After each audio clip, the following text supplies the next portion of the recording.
Malaysia, Singapura, Brunei. Assalamualaikum, it's your boy Kimis Koberto and welcome back to my channel yang semestinya hanya akan memborakkan berkenaan dengan One Piece. Alright guys, dalam video kita pada kali ini aku akan membincangkan dengan korang semua berkaitan analisis bagi chapter yang ke-1064, which is focusing on the Blackbeard and Law fighting scene. Sebabnya banyak sangat information yang menarik yang kita dapati daripada pertarungan antara kedua-dua bangsa di ini dan pendedahan-pendedahan yang terbaru dan terkini daripada pertarungan ini, termasuklah tentang pendedahan ahli Heart Pirates dan juga power scaling Haki dan Devil Fruit ability. Dalam muka surat yang pertama, kita telah pun mendapat pendedahan baharu tentang watak daripada Heart Pirates yang bernama Hakugan, yang mana kalau kita lihat watak Hakugan ini merupakan satu watak yang bertopeng, which is ianya sangatlah menarik bagi aku untuk kita bincangkan bersama. Maksud aku macam ni, kalau kita tengok keseluruhan kru Heart Pirates yang telah didedahkan kepada kita sehingga ke hari ini, kru ini terdiri daripada kapten mereka Trafalgar di Waterloo, kemudiannya Beppo yang merupakan seorang polar bear daripada bangsa Ming, lepas tu Penguin yang dalam chapter pada kali ini juga telah didedahkan kemampuannya yang mampu untuk bertarung dengan hebatnya di dalam air. Begitu juga dengan Sachi yang mana dalam chapter pada kali ini kita dapat tengok telah pun menggunakan satu serangan dengan cara menyedut air ke dalam badan dan kemudiannya menembakkan bullet water ke arah sasaran sebagai satu bentuk serangan. Kemudiannya Jinbad yang merupakan former pirates captain dan juga hamba abdi kepada Celestial Dragon seperti mana yang kita dapat lihat dalam chapter yang ke-505 dan kini menjadi tanker bagi Law. Kemudiannya Ikkaku, Cleon, Hakugan dan Uni. Dan yang menarik tentang Hakugan dan Uni ini adalah bahawa mereka berdua ini memakai topeng. Jadi mungkinkah mereka sebenarnya merupakan trump card bagi Law yang akan memainkan peranan yang besar untuk menentang Blackbeard Pirates nanti? Mungkinkah watak sebenar di sebalik topeng Uni dan Hakugan itu sebenarnya juga merupakan watak former Captain Pirate seperti mana Jinbad yang juga kuat dan mempunyai pengalaman yang hebat? Sebab kenapa aku berfikiran sedemikian adalah kerana kita semua sedia maklum yang masih terdapat beberapa lagi ahli Blackbeard Pirates yang belum dideploykan oleh Blackbeard, termasuklah Shiryu, Aokiji, Katarina Devon, Vasco Short, Sanjuan Wolf dan sebagainya. Jadi mungkinkah Uni dan Hakugan ini sebenarnya watak yang standing dengan Aokiji dan juga Shiryu? Yalah, sebabnya sebelum ini kita dapat tengok macam mana watak Tenguyama Hitetsu yang memakai topeng itu sebenarnya watak tersebut adalah watak Kozuki Sukiyaki apabila dia menanggalkan topengnya. Jadi mungkinkah watak Uni dan Hakugan ini juga menggunakan topeng untuk merahsiakan identiti mereka, ataupun topeng tersebut hanyalah desain daripada Oda dan langsung tidak mempunyai maksud yang tersirat seperti mana yang kita dapat lihat pada watak Agent CP0 yang telah mati dihentak oleh Kaido dalam chapter yang ke-1043, yang mana sampai ke akhir hayat pun kita masih tak tahu siapakah watak tersebut. So macam mana menurut kalian guys? Please drop your comment down below. Kita juga mendapati bahawa ternyata Penguin dan Sachi bukanlah seorang Devil Fruit user kerana mereka dilihat mampu untuk berenang di dalam lautan. Cumanya gerakan yang digunakan oleh Sachi itu mungkin merupakan satu gerakan martial arts yang tersendiri. Sebabnya dalam dunia One Piece ini ada banyak jenis martial art yang telah digunakan, antaranya termasuklah Black Leg Style, Fishman Karate dan Fishman Jujutsu Style, Okama Kempo dan New Kama Kempo dan juga Kung Fu. Jadi mungkinkah gerakan yang digunakan oleh Sachi ini merupakan Mizu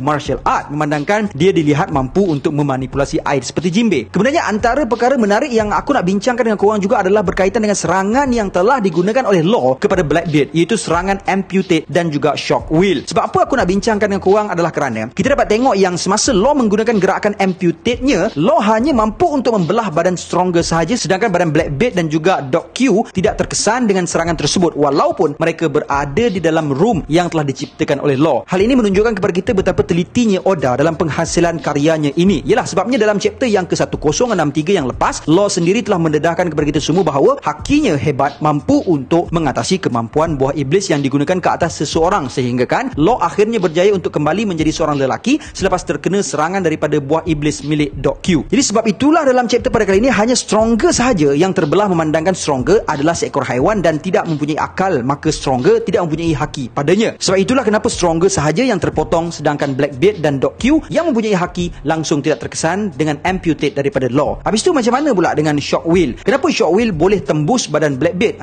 Inilah pendedahan terbaru daripada Oda tentang power scaling Devil Fruit dan juga haki yang sangatlah menarik untuk aku kongsikan kepada korang semua. Berdasarkan apa yang telah disajikan oleh Oda ini, terbuktilah bahawa haki itself is superior to Devil Fruit ability, manakala Devil Fruit Awakening ability is greater than haki, and Devil Fruit Awakening disalut haki pula lebih hebat daripada kemampuan Devil Fruit Awakening sahaja. Kerana apabila haki bergabung dengan Awakening Devil Fruit, maka ia akan menjadi pen pineapple apple pen.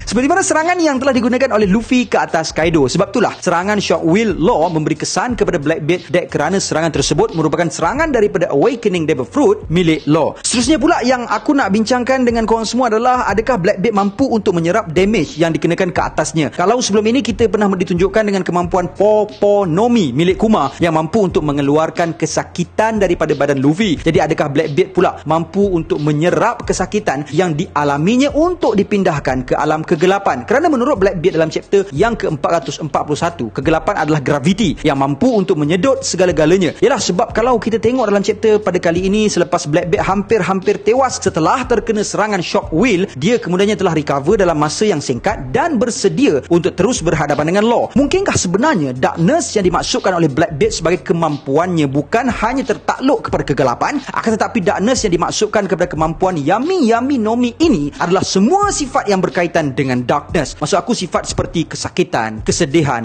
amarah dan hasad dengki adalah sifat yang dark. Jadi dengan menerima segala sifat-sifat dark ini, maka Blackbeard akan menjadi lebih kuat. Mungkinkah Yami Nomi ini sebenarnya adalah Mazmumah Nomi? Yalah, sebabnya kalau korang tengok balik dalam chapter yang ke-441, Blackbeard ada explain dekat Ace bahawa dia akan merasakan kesakitan dan bahkan kesakitan yang dirasai oleh Blackbeard itu akan digandakan di dalam tubuhnya. Akan tetapi sebagai gantinya, dia mampu untuk menggunakan Black Vortex yang mampu untuk menyerap Devil Fruit ability daripada Devil Fruit user. So dekat sini kita dapat tengok yang Blackbeard seolah-olah hanya mampu untuk menggunakan serangan Black Vortex setelah disakitkan oleh Ace. And the same thing goes in this chapter, yang mana hanya selepas menerima kesakitan daripada serangan shock wheel Law sahaja, barulah Blackbeard menghalakan tangannya ke depan dan bersedia untuk melafazkan kalimat Black Vortex. And possibly inilah juga cara dia mampu untuk menyerap kemampuan Gura-Gura Nomi dari Whitebeard. Sebabnya semakin besar kesakitan yang Blackbeard terima, maka semakin meningkatlah kemampuan buah iblisnya. Dan memandangkan dalam Marineford tersebut Blackbeard telah ditumbuk direct oleh Whitebeard sendiri, maka selepas itulah baru dia menggunakan Black Vortex-nya untuk menyerap kuasa dari Whitebeard. Bagaimana menurut kalian? So untuk part ni aku akan jelaskan dengan lebih detail sedikit lah, tak banyak sangat, dekat aku punya TikTok. Okay, so jangan lupa untuk follow TikTok aku dan berkunjung ke sana untuk ketahui macam mana ulasan aku berkenaan dengan perkara ini. Persoalan yang terakhir daripada pertarungan Blackbeard dan Law ini pula adalah berkaitan dengan adakah Blackbeard juga mampu untuk menggunakan Advanced Haoshoku Haki untuk menyaluti dirinya bagi tujuan serangan maupun pertahanan. Sebabnya kita dapat tengok dalam panel ini yang Blackbeard telah pun berjaya untuk menghalang serangan Awakening milik Law buat kali keduanya, yang mana di sini kita lihat Blackbeard seolah-olah menggabungkan ability Gura-Gura Nomi dan juga Haki, kerana kita dapat tengok ada tangan Blackbeard, ada bulatan Gura-Gura Nomi dan juga ada percikan Haki pada pertembungan serangan Law dan tangan Blackbeard itu. So guys, that's all I have untuk perkongsian kita pada kali ini. InsyaAllah see you guys in the next video, dan jangan lupa untuk tinggalkan komen korang di ruangan komen di bawah supaya kita sama-sama dapat berdiskusi dengan aman dan tenangnya di sana. InsyaAllah kita ketemu lagi dalam video yang akan datang.